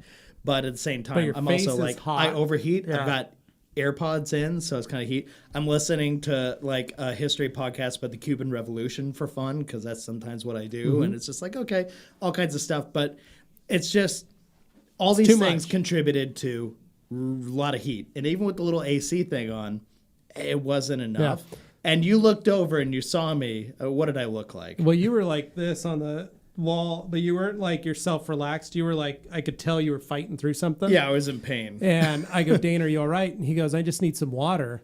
And we were waiting for the girls to come down. Hadn't quite gotten there And yet. I said, okay. And then I go, is there anything else? He's like, no, I'm just hot. And so I took my fan, moved it I over to appreciated you, that. That set was it very on you. I was nice. like, can you feel it? It was blowing on his face. Yeah. And he's like, yeah, that's better. I'm And he normally just sat there, great he with closed his flying. eyes, and I thought, he's probably just tired. Like all of us were hot. All of us were sunburned. Well, we'd all been operating since about 3 that morning. That's true. And so I was like, he's probably just tired. Pulls up, he gets a water, down, instantly gone. just Dane pounded that pounded it. sucker. He's like, oh shit, or shoot, I'm out of this. Yeah. So I reach into my bag, and I remember I had packed my water bottle. I pull it out, hand it to him, and I said, here, just kill it if you need to. And so Dane just pounds my water and just sits and relaxes. And thankfully, that flight went fast. Yeah, it's like an And- hour and 10 minutes or something. And we were able to start landing, and that helped. But I was just like, But you were trying to stay. I remember I was offering. I was like, Yeah, "Do it you want was anything not to good. eat? Do you want any of this?" Like, and no, I he was- looked like somebody having like a heat stroke. You were Yeah. you were really. It was hard for you. You got the neck fan. Your neck fan sleeves. I your I back. actually put pulled on out my his neck neck fan. fan. The most use I got on that whole trip because I had neglected to use it when it actually should have been helpful out on the tarmac. But no, it helped. I would have a given you chunk. my fan, but it was dead. So Yeah. So no, I appreciate that. You guys were really helpful. What I didn't want to have happen though was like, and I felt bad because I like snapped. I'm not somebody who like tries to snap at you people just- and you were- stuff. you Gabe don't was wanna- like, "Are you okay? Are you okay?" And I'm like, "Stop, stop." yeah, Because and we were all what just trying to help, but you didn't want to be a. the main noticeable. thing Yeah. is, I do not like a bunch of eyeballs on me. I'd watch enough videos of people recently on planes getting like assaulted and taped to seats and all this other stuff. And here I have people going like, is this guy okay? And I'm like, oh, please don't draw attention to me. Not on an airplane, Totally not right now. And so like the thing is, people look and they'll be like, does that guy have COVID? You know, because I see he's like, he's really hot, he's acting weird. And all of a sudden everybody's looking, they're like, that guy's icky. Yeah, Kick get him away off from that guy. the And then it turns plane. into throw him off the plane.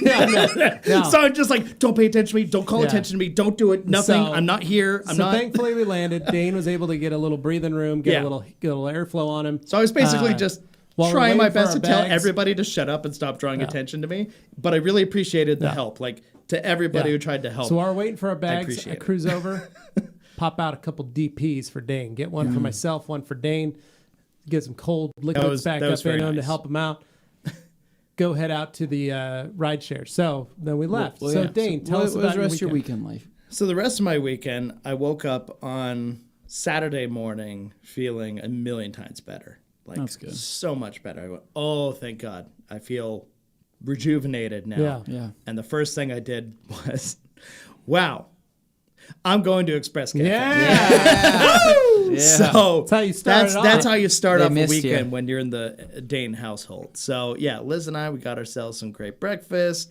And then I started watching that show Ted Lasso because I hadn't actually watched that you yet. hadn't? Okay. And Great show. my goodness, I blasted through the whole first season on Saturday, and then I watched all the way through the second season that I Wow. could get to on Sunday. Wow. All the way to the Christmas And episode. I even went back to Express Cafe again on What? Sunday Yes. because I was just in that good of a mood Yeah, that's my and boy. chilling, and I didn't want Like to do it. anything else. And Liz Yeah. was like, just stay home, just relax, it's okay. And I was like, all right, I'm not going to do anything else other than like load up the footage we shot. I did that on the laptop. But apart from that, I really tried to avoid doing any work stuff this weekend because normally that's my default is, hey, what work needs to get done? Yeah. But this also leads into the other thing, which is I did come in on Saturday to briefly work and make the thumbnail for the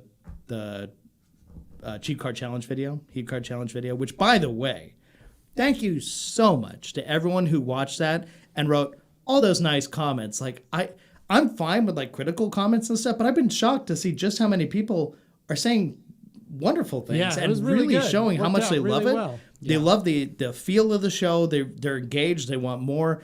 It feels really good, but at the same time, it also makes us want to make more of those. And I know Anthony can weigh in on this. No, hold on really quick. I was just going to let you know. I have to go to the bathroom really quick. I'll be right back. Oh, yeah. Go ahead. Love you guys. I'll pull. Okay. I'll pull in Gabe. Sounds good. I will talk here in Gabe, just a come on minute. over. You're okay. So But no, the Heat Card Challenge stuff, Yeah. it's fun to watch. And while I'd seen like drafts of it, I hadn't seen that finalized version. So it was really great to see it when it's all polished up and everything. Tim does a wonderful job with these. And they've really been fun. Yeah, So I was impressed to see all the great comments, great thumbs up, all the views. It made it fun to watch this weekend. Well, you and know, I 'cause breathed you a get to see sigh of everybody. relief because I was concerned the first time we put it out there, the views were okay. And I get it. And once again, we're not like end all be all about views by any means. But at the same time, Well, the just means you views guys are help us watching, legitimize doing more of that thing. So Yeah. I figured, okay, the first time out, not everybody's familiar with the concept. People may not know what it is. I understand. That's okay. So we'll allow that week to kind of like go by. And then hopefully the second one, people are now familiar with it. They're going to be more engaged. They're going to be there for it. And thankfully, that was exactly the case because it was finding a lot more people. And I think that Tim doing the previously on and the next time thing, like it's very reality TV, which is what I asked him to edit it. Like I said, make it like a reality TV show, like go full board, do the interviews, do the whole 9 yards. You want it to feel like a show. Yeah. And I think people are really feeling I think that. they dig like it. they Yeah. enjoy it. They Yeah. dig it. So I've heard it from relatives. I've heard it from people I don't know, all around, like really, really fun. positive reception. So thank you to everyone who watched it. And if you know somebody who'd be interested in that kind of thing, show it to them, please. Yeah. So then what'd you do? So that was the rest of your Sunday? Yeah, Just so kinda that was hung out? basically, it was just that and watching a whole bunch of Ted Lasso. Nice. Which, great show. Like, really good, right? somehow Such a good show. toes the line between like a little dirty at times, but wholesome. So, wholesome as all get out. My like, wife really posted great. something on Twitter about the second season of Ted Lasso, Mm-hmm. and with a friend that she was writing, and the actual writer of Ted Lasso popped on and was like, "Oh, well, you know, we did this kind of stuff too, and just stay tuned." And it was just my wife was like, "What the heck? They're jumping on our Yeah, the no, Twitter." they're So, They've been doing a really good job. I really enjoyed it, but that Christmas episode in the second season had me busting up laughing. Yeah, great it episode. Was funny. Yeah, it's just a good season, good group of crew. I love everybody in there. So if you haven't watched it yet, do yourself a favor. Highly recommend. It's a reason to. It's worth that. And I don't know if you've watched Schmegadoon. Oh, I've heard that's good too. It's really good. I just finished. There's 6 episodes of that. That's actually I like really Keegan-Michael Key. So. It's really fun. Okay. And then so I got back, showed up. Carly and Watson were sitting on the front porch waiting for me. So I thought that was very nice of them. Watson was very excited. Could not believe I was home. Couldn't understand it. Carly and I got everything in. We hung out, talked, kind of caught up, went to bed. Woke up the next morning at 6 a.m. to my children jumping on me. Oh, of course. Because Dad's home. Yeah, very excited that I'm there. They're like, "Oh my gosh, Dad, you're here!" So I gave them their pens that I'd gotten them, some San Francisco Airport pens, and got up about 8:30. Finally, took them, went, got McDonald's for breakfast, kind of hung out, and then chilled out. Saturday, I just kind of laid on the couch. Took Carly's car in to go get the rotors turned on it because it was getting kind of bad. Yeah. A little bit of warpage going on. When she took it on her birthday up to McCall, she had her sister in the car, and she was like, I thought I was going to die on those mountain roads because the front end was shaking so bad. So went and got that done. Then Carly went out, told her, you got the night off. You've been watching the kids all week. Go do whatever you want. So she went out with some friends. I took the kids on a little dinner date. We got some Chick-fil-A, went up to the train depot, found a picnic table up at the train depot, had a seat, had a nice smoky view of downtown. I was going to say, the smoke this weekend was incredibly thick. Like, it was bad. It was bad. It's still bad. But what was nice was that it started to cool down Saturday night at the train depot, so the weather was fine. We ate, then headed back home, hung out with the kids. Next morning, me and Carly and the kids got everything ready because we were going to float the river. Oh. So I sent Nick a couple pictures, but we rented our raft at the Boise Raft Station there up at Barber Park. Hopped on the raft and hit the river with the kids. It was our first time as a family. How busy was it out there? Packed. Really? Even with all the smoke? There was so much traffic on the river. The air quality was horrible. Yeah. There's still a lot of people out there? No, it was packed. Oh, wow. Dane, it was insane how much packed it was. Clearly, most people didn't have asthma, I imagine. Plenty of fun. Kids were having a great time there. Yeah, it's great. We had a bunch of lady ducks following us because my kids started feeding them. All of a sudden, we had like a trail of 8 ducks behind our raft the whole way. But it was good. We did that. We've been talking about taking them on the river. Yeah. We haven't. They're just finally big enough to like do stuff with. Sure. Augie's finally a pretty decent swimmer. Hadley's a good swimmer. You're not, though. I'm not a good swimmer, but I had my life jacket on. But we did good. Water temperature of the river was just fine. I imagine with all the heat, wasn't too cold. It was nice. And rented our raft. It was $55 for the 4 of us with the stuff. But here's the thing where I messed up. Oh. Parked the Elantra down at Ann Morrison Park. Right. We drove down there, parked it. I hopped out, grabbed all my stuff. You take the shuttle or get in the red car, or we took our Camry, parked it up at Barber. So that way when we got out at Ann Morrison, we could just hop in the silver car and drive back up to Barber and then go home. We get out of the raft. Okay. Carly's like, I don't know where I put my keys. And I was like, oh, no. Okay. So I start looking and I go, Carly, I can't find my keys to the silver car. What? Found Carly's keys. Couldn't find mine. I had left them in her car. Oh. So we're like, sheesh. Who do we call? Carly goes, well, your parents are out of town. Mm-hmm. My mom's out of town. Mm-hmm. My sister's out of town. Mm-hmm. Your sister's out in Eagle.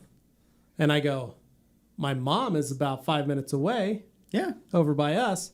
So I call my mom. I go, hey, can you come pick us up? She goes, oh my gosh, yeah, not a problem. I'll come get you. I tell her exactly where we're going to be. Yep. And I say to Carly and the kids, I go, all right, let's go walk over there and we can see her coming. Soon as we get there, the kids are like, how much? We didn't have to walk that far. I was like, right there. My mom's pulling in. Mm-hmm. Perfect time. And she grabbed us, went and dropped off the red car. I grabbed my keys gave Carly and the kids, they went home. My mom gave me a ride back to Amherst, and I picked up my car, got us some pizza on the way home, had pizza, and we all just vegged for the rest of the night because we had first day of school today. Oh, that's a big one. Hadley and Augie's first day of school. Augie starting second grade. Hadley starting 5th. Whoa. Cannot believe. So there they are with Watson ready to go. Watson is a total chunk. Oh, man. And he's got his leash on. They walked to school this morning. So they are super jazzed. Hadley was already dressed. All she had to do was her hair. She had her shoes on. It was 7 o'clock when I woke up and came out there, and she's fully dressed, ready to go. I'm like, she's like 2 hours till school. There's a time period where kids are very excited for school, and then you kind of get closer to high school, and then they're like, ugh. So my kids absolutely love school. They love being in school. They love school. That's great. See how long that lasts. They are, no, Dane, I thought it would never, like, my kids are totally different children. They love school. They love the camaraderie. They love being in the classroom. They love their teachers. They love learning. What really killed them this year was online. Last year? Online school destroyed them. My children threw a whole new angle. My children are not built to do solo learning. No. They are not designed to be on their own. Now, I get what you're saying. Like, I think some classes when I was older, I probably could have done solo learning way better. Oh, no, that's not what I'm talking about. I'm just talking about in general, the getting up early. Oh, no, my kids love that. All that. I loved it when I was in elementary and junior high, but high school, I was just like, okay. Yeah. No, I was like that in high school. I was up and early. I was there every morning. I loved school. Oh, and so I'm glad that wore off. Yeah.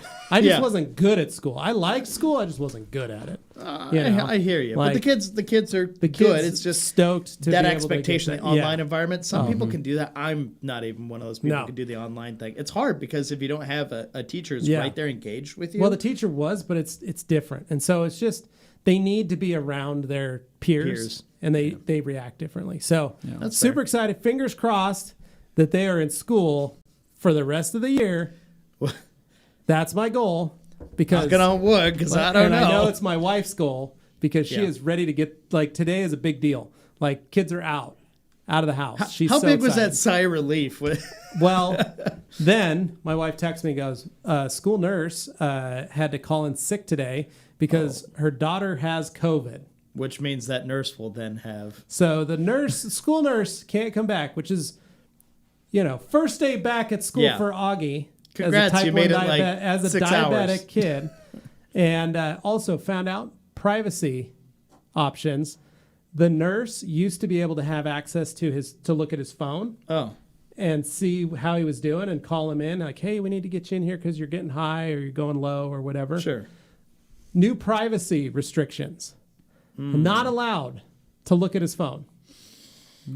So now it's on Augie to check. They just changed that rule. I'm all for privacy, but there have to be Hold on a second. certain exceptions Hold on a second. made. He's 8, 7, and you can't reasons. look at his cell phone to see if because that's the only thing on his phone is that. And they're like, yeah, that's the new rule.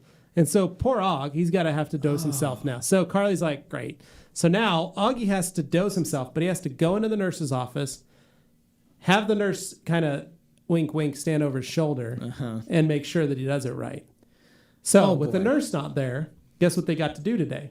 What? They call Carly. Hey, I need you to come on into the school and dose your boy. She's sitting there going, damn, foiled again. Yeah, she's like, damn, I don't want to get to do that. So thankfully today's only half day. I'm going to head over there and pick them up from school. So I get to grab them, pick them up from their first day. So pretty exciting. And then hopefully the rest of this week, I hope the nurses test negative so she can come. I hope they can get their act together and hopefully everything goes smoothly. But that was my week in a nutshell. I just know I was exhausted and I didn't feel good until Sunday afternoon. Like I started to get my energy back. Like I tried to avoid going outside just because the air was so bad. I knew it wouldn't do me any favors. But I'm glad you guys are okay. It was good. You had the family, you got the gang back together. They were ready. Good. Anthony, tell us about you leaving the airport.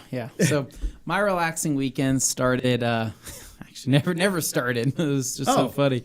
So I explained, I think in last week I explained that we're at my house, we're getting some shiplap done. Delightful. Right? Beautiful. It was just shiplap like these boards on the walls here. Except white. Except white. Just white, So getting some shiplap done in the house. I wasn't there for this because it was happening on Monday, the day we were leaving, right? I told Katie, I said, hey, awesome. Super happy to be having this done in the house. My thing is, because they already dropped off the wood, I said, I don't want anybody in the garage. Yeah. Nobody's in the garage. And she says, you got it. Nobody's going to be in the garage. Whether or not that actually happened, I have no idea. Right? I don't know. But this is what happened when she picked me up. She picked me up from the airport. I asked her how everything went. She said everything went really good week and all this stuff. So I get back home, and she opens up the garage.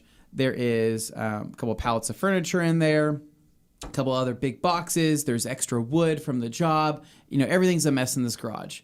I am like immediately paranoid. Like, oh, this is my job for the weekend, cleaning the garage. Because I left it clean, flawless. Yeah. I literally I literally pressure washed the floor in the garage last week, right? Yeah. So this is already a very clean garage, and I get back and it's just absolutely hammered. And she's like, "Sorry, I had to move all this stuff out in the garage, so the guys are getting in and out of the house, and we just need to clear room."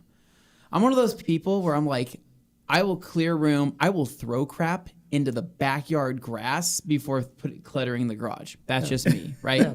I will literally be like, oh, what's this? This is furniture? This is my sanctum. I'm like, what's this? Oh, a pile of dirty clothes in the grass. I don't care. I just don't want it in the garage. I know that sounds crazy and ridiculous. Because it's just once it starts, it doesn't stop. That's how meticulous I am about this kind of stuff. And I take so much pride in keeping care of this. It just, everything ends up there. Yeah. So I get home and she's like, don't stress yourself out. She's like, you can clean up this stuff tomorrow. Let's just come to bed. It's like 11:30, 11:45 at night. Well, it's Friday the 13th, whatever, Friday the 13th. And I'm thinking, okay, I've escaped this bad day without anything bad happening. But I had this weird feeling, right? I had a weird feeling when the shiplap was getting done, right? I had this just feeling. Yeah. It was Friday the 13th, so, after all. There is sawdust in the garage. Whether or not that sawdust was blown because maybe the garage was open when they were cutting things at the time, or let's just say the garage somehow just sawdust got into it. But I could see sawdust on my motorcycles. I could see sawdust on the lawnmower and things like that. And I kind of look over, I see the Evo, and I'm like, there's probably sawdust on there. I'm going to have to wash it, blow it off, whatever. And I was about to head inside, and I said, I'm going to do one last walk around of my car just because I'm super paranoid and I know things got moved around. So I walk over to the Evo, and I look at it, and I do a double take just to see that it looks like my friendly neighborhood Meridian cat got into my garage and had a dance party on a sawdust-covered hood. No. And the cat jumped up on there, right? Yeah. Walked around, shifted a bunch of stuff. Decided to come off of one fender and said, nah, I'm going to go back up there. Jumped back onto the other fender, right? And basically marred the living hell out of my hood.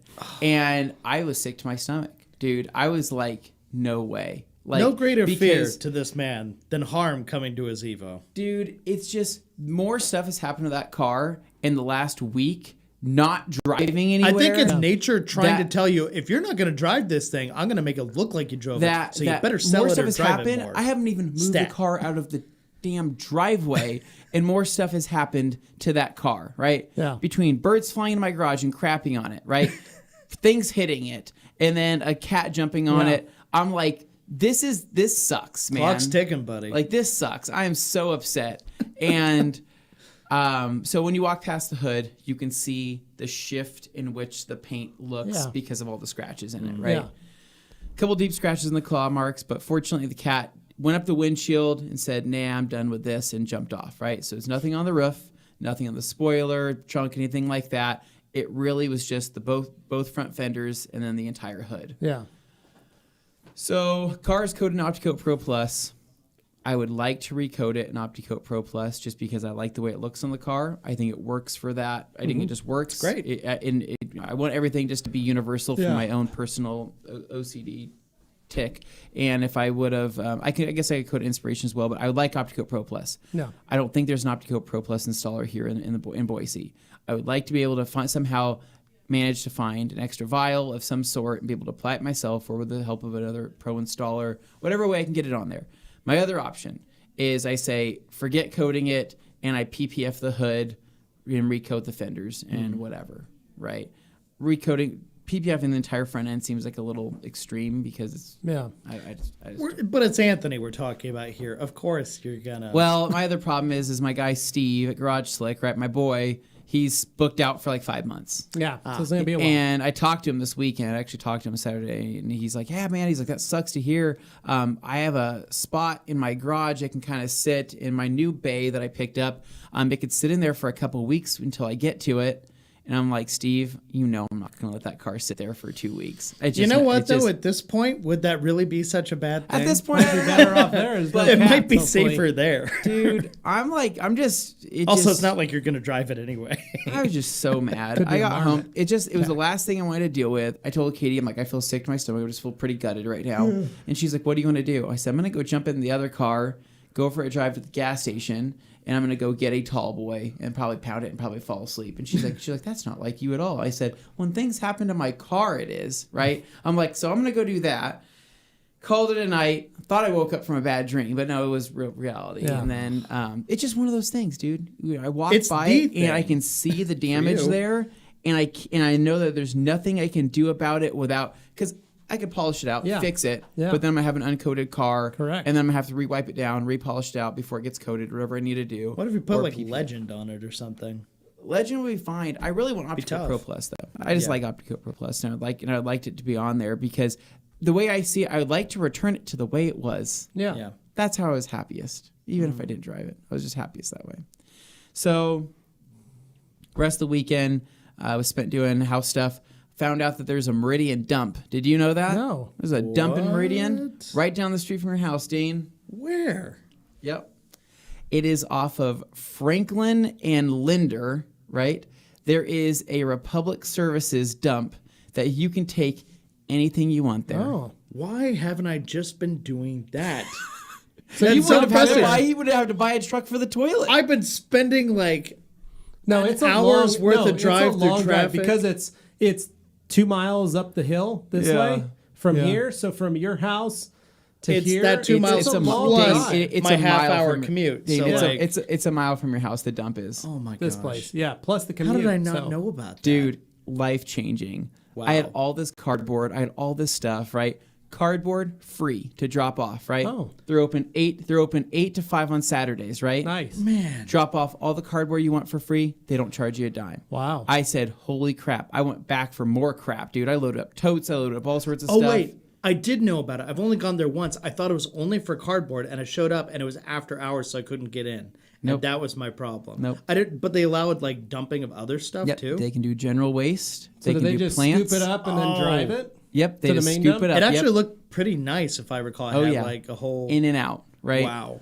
In there, nothing felt better than pulling up, and they said, "Oh, cardboard, cool, yeah, you're good to go. It's free. Drop in." Chuck everything out of the back of the bed. Get in there, drive home, load up more crap. This time it was plastic nice and totes. close. Yeah. It was all sorts of stuff. I went back and they said, "What do you got back there? A couple totes?" Yeah, I don't know.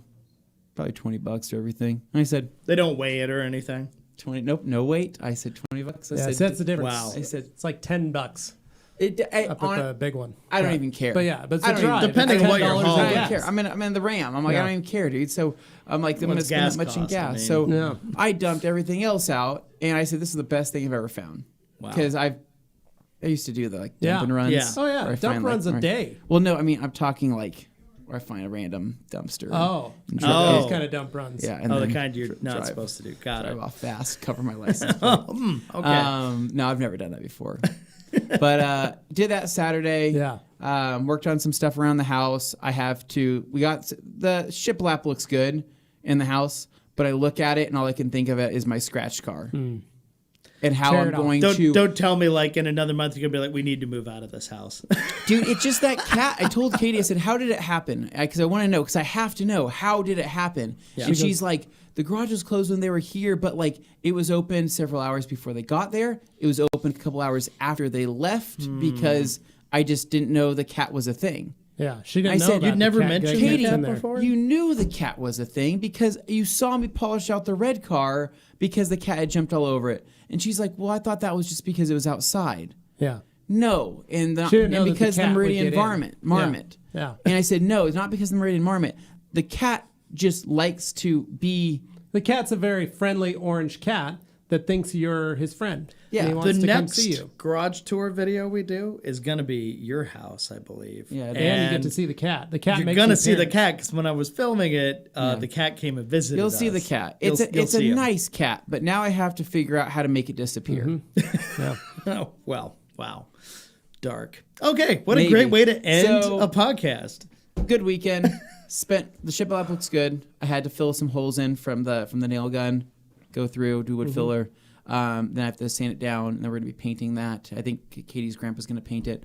And then rest of the day yesterday, super chill. Ran a couple more errands. I need to get back onto a diet because I feel like this last week I've ate too much stuff. Got a I lot didn't of go steps grocery in, shopping yesterday, so today I'm gonna eat whatever for lunch. Then I need to start cutting it back down again. Yeah. Doing some trimming, right? Yeah. Feeling good. Get back on the Peloton because the nice. Peloton got moved into a corner. Bunch of boxes stacked around it, and I need to pull that thing out, right? Maybe Okay. either that or pick up rollerblading. Anybody want to go rollerblading with me? there you go. Some exercise. But yeah. Oh, and then one last thing. I want to give a huge shout out to my friends over at Trip Machine because they sent out this. What would you call this, Levi? That's a tool roll. But this is It's the beautiful. finest leather good. It's One of the finest leather goods I've ever That's seen. such good handcrafted, feeling leather. fine leather. So Trip Machine makes stuff for motorcycles and just general like premium leather goods, but they sent this along with a backpack, so I can maybe get some photos on the R9T. And dude, this is amazing. Like you open this up, it's got a full tool organization thing in it. You put it on, strap it to whatever. I just thought that this was I've become awesome. a fine proponent awesome. of leather And- goods. Oh my gosh. Yeah, thank you, Miller And Detailing. remember that conversation we had? Like once you get older, you just start appreciating like things that are meant to last. Yeah. Well, Like- it's like that's why I did my wallet. I Yeah, did you a- picked up did that a leather wallet. full Durability. leather, actual like raw leather wallet that has got a patina on it. Yeah. It started to turn Builds a it nice shade, No, which I like. And then I have love that. Like a field notes cover for my Yeah. little field notes. Yeah. Little journals. I have a leather cover for that as well for that same reason. But I just anyway, like that. I don't know what it is. I don't know. Something about leather goods now. I've turned that age to where now I'm starting to appreciate things, and that's nice. all. Good weekend, except for my car Pick getting up your own scratched up up. at tripmachine.com. Yeah, go to Trip Machine, check it out, man. Like this stuff. That is nice. It's pretty insane. They have wallets and stuff, and I got a backpack as well. That backpack looks insane, too. I just wanted to give them a shout out because I thought that this was just way too cool. It is super cool. Very nice. All right, All right. Dane. Thank you, Miller Detailing, saying, "Hey, what's up, Red Company crew? Just wanted to say hi and let you guys know that you've been killing it. I'm loving all the content. Thank you. Thank you, Miller. That is awesome." And Yoshi also pointing out that Anthony needs to invest in a showcase bubble for the Evo. No, Already. I just need people to stay the hell out of my space. It's literally that easy. Stay out of it. Just, you don't need to go. It's a 3-car garage. The bay is on the other side of the door. Why is anybody even I over think there? we need to build a curtain for that I found side. out, yeah, little Honestly. divider. What about like one of those like they use in hotel Like what's at our presentation friends at rooms where Home- it's a divider, Or like at our where it friends at slides Home out of and the wall like a Suites, pocket you door. too can have a Dude. divider in your room as well.